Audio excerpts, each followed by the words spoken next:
Hello friends, welcome to my channel teaching with fun.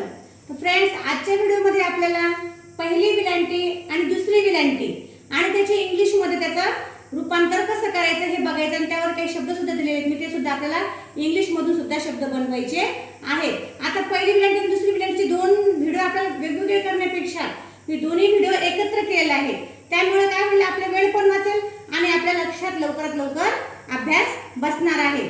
तर friends, व्हिडिओला start करण्याच्या अगोदर व्हिडिओला लाईक करा, शेअर करा आणि सबस्क्राइब लवकरात लवकर करून घ्या, म्हणजे तुम्हाला रोजच्या रोज नवीन नवीन व्हिडिओज माझे बघायला मिळतील। चला फ्रेंड्स, सुरुवात करूया आजच्या व्हिडिओला।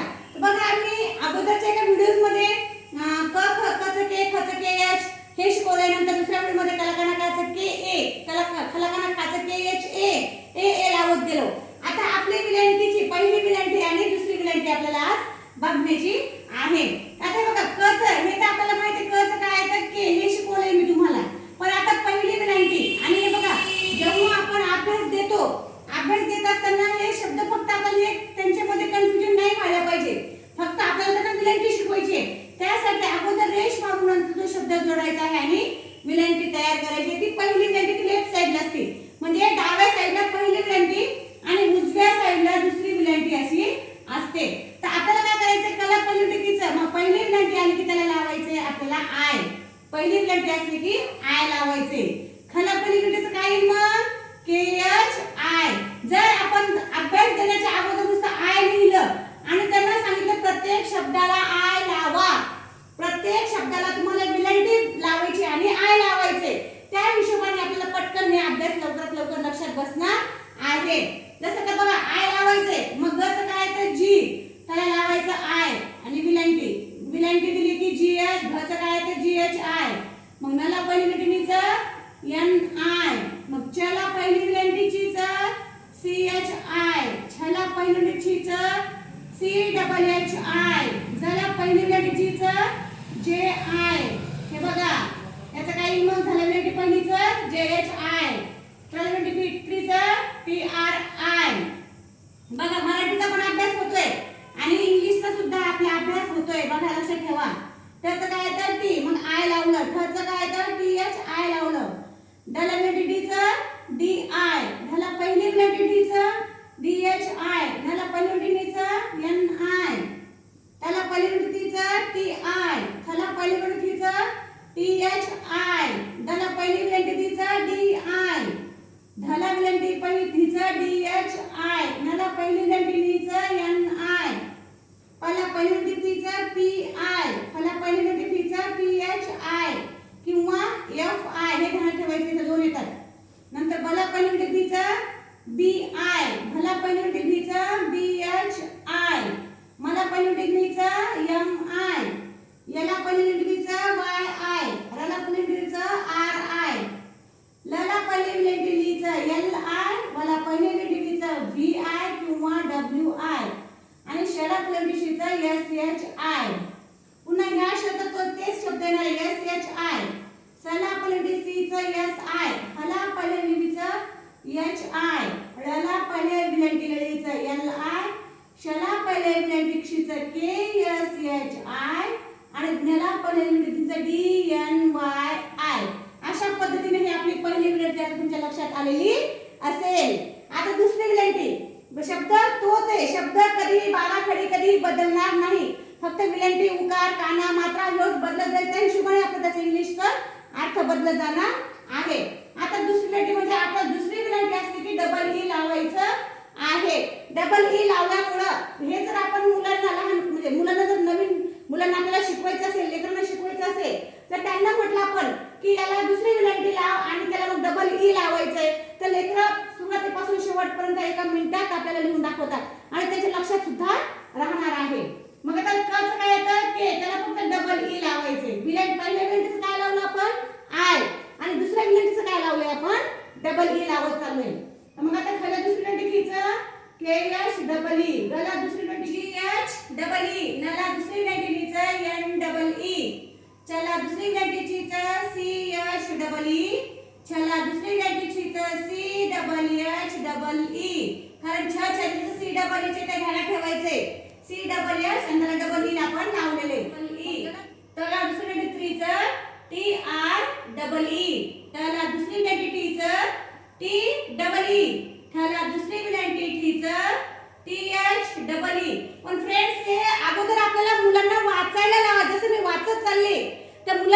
सांगायचंय, आपल्याला जरी अभ्यास येत असेल तरी सुद्धा ते वाचूनच लिहायचं. म्हणजे काय होतं की रिव्हिजन होते आणि लक्षात जास्त काळपर्यंत आपल्या मेमरीमध्ये साठवून राहते कोणताही अभ्यास.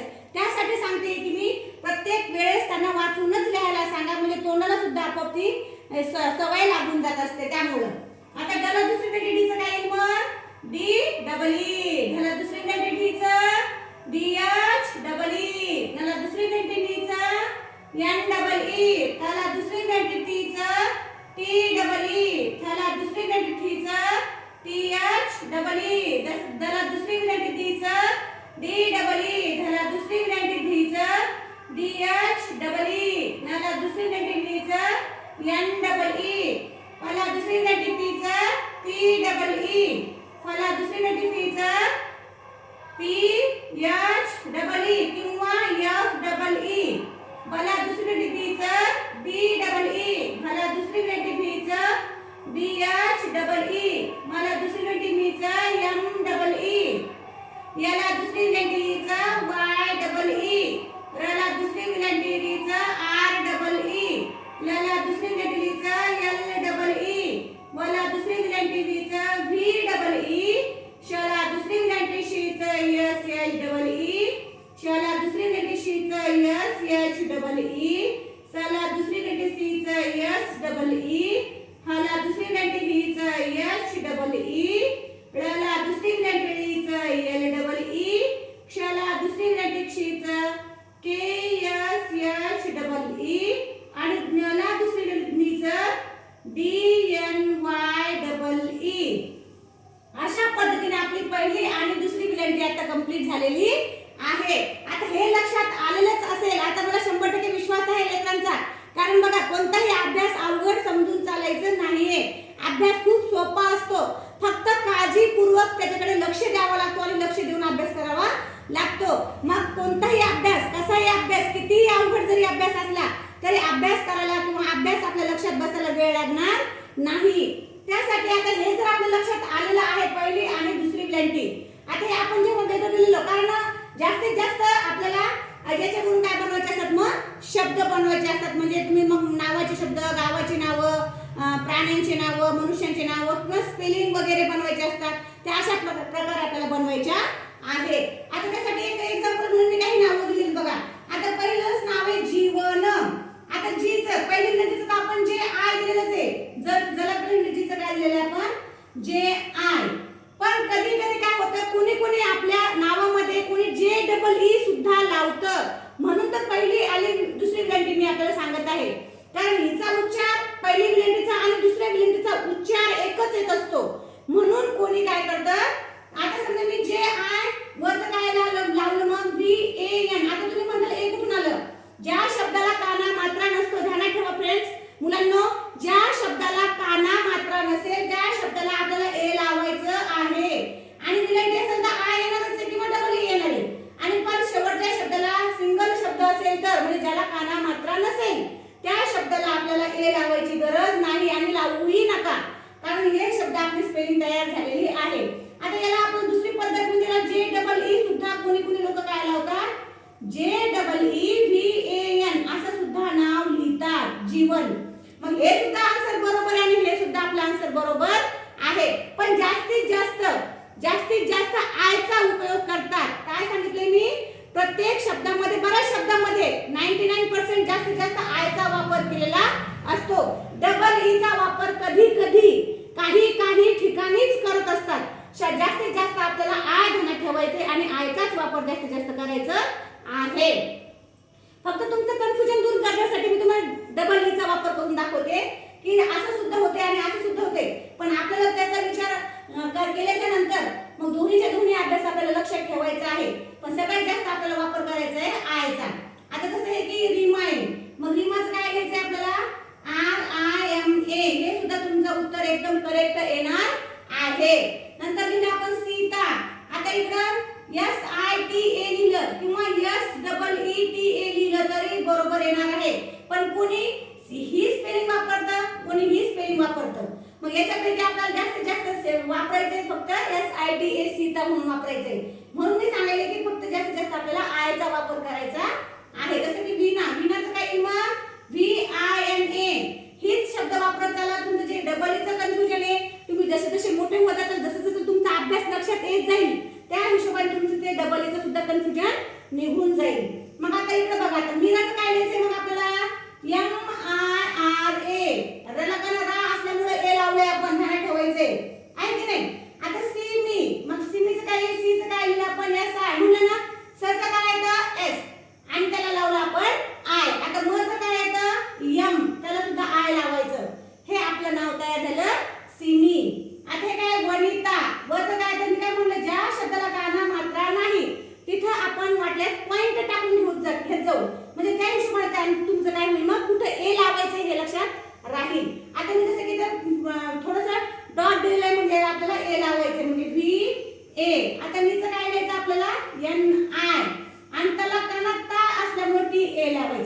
जर त असतं तर नुसतं त असतं आपण ए लावलं नसतं, फक्त एवढं शब्द आपलं म्हणजे वनित असं शब्द आपलं तयार झालं असतं.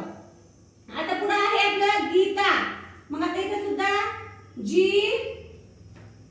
I T A असा शब्द आपल्याला वापरायचं आहे. अशाच प्रकारे बरेच स्पेलिंग अशा आहेत आपल्याला तयार करायच्या आहेत. जसं धीचं काय तर ध धनुष्याचं अगोदर आठवण करायचंय. स्पेलिंग लिहित असताना अगोदर मेन शब्द काय आपल्याला ध.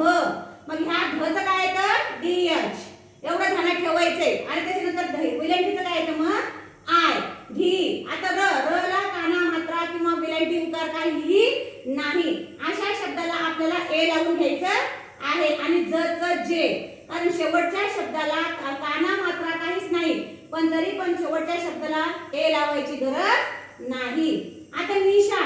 निशाचं काय येईल मग एन आय. नचं काय येतं एन आणि विलंटीचं आय नी. शलकाना शा. शचं काय येतं एस एच आणि काना असल्यावर त्याला ए लावतात. झालं आपलं निशा. आता हे समोरचा शब्द आहे माधवी. मग माचं काय येतं एम ए. धला काना मात्रा नाहीये, मग याचं काय लिहायचं आपल्याला DH A. तुम्ही म्हणताल की मॅडम इथं पण ए लावायला तिथं पण ए लावायला. मग मी तेच तुम्हाला सांगायचा प्रयत्न करत आहे की मला का ना माझं MAच येतं, त्याला आपण ए लावावंच लागतं. आणि मधले शब्द जर काना मात्रा नसेल तर त्याला सुद्धा ए लावायचं आहे. नाहीतर आपलं याचं सुद्धा कन्फ्युजन जोड शब्दामध्ये तुमचं मी काढून टाकणार आहे. बघा जोड शब्द जेव्हा मी तुम्हाला शिकवेल, जेव्हा माझा तो व्हिडिओ येईल तुमच्या समोर, तेव्हा तुमचे जोड शब्दामध्ये तो सुद्धा कन्फ्युजन दूर होईल. ते आपण इथं मी एक लावत आहे म्हणून. आलं लक्षात. आता विलंटीचं काय येईल मग VI. अशा प्रकारे झालं मा ध वी. हे काय झालं नि शा धी र ज. अशा प्रकारे आपल्या स्पेलिंग तयार झालेल्या आहेत. तर मग फ्रेंड्स आपल्याला हे पहिली आणि दुसरी विलंटी आणि त्याचे रूपांतर हे आपल्या आणि त्याच्या नावाचे स्पेलिंग हे जर शब्द आपण शिकवले तर मग त्यांना ह्या स्पेलिंग त्यांना द्यायचे आहे. विलंटीमध्ये उकार घुसवायचा नाही किंवा काने मात्रे वगैरे घुसवायचे नसतात. जेव्हा आपण अभ्यास देत आहोत त्याच हिशोबाने त्यांना जर अभ्यास देत दिला त्या हिशोबाने त्यांना जर स्पेलिंग बनवायला लावल्या तर स्पेलिंग त्यांना खूप लवकरात लवकर लक्षात येतात आणि लवकरात लवकर स्पेलिंग बनवता येतात. अशाच प्रकारे माझे नवनवीन व्हिडिओ बघण्यासाठी माझ्या व्हिडिओला लाईक करा, शेअर करा आणि सबस्क्राईब सुद्धा करून घ्या. आणि छानपैकी उन्हाळ्यामध्ये अभ्यास करत चला. Good luck, good day. Thank you very much.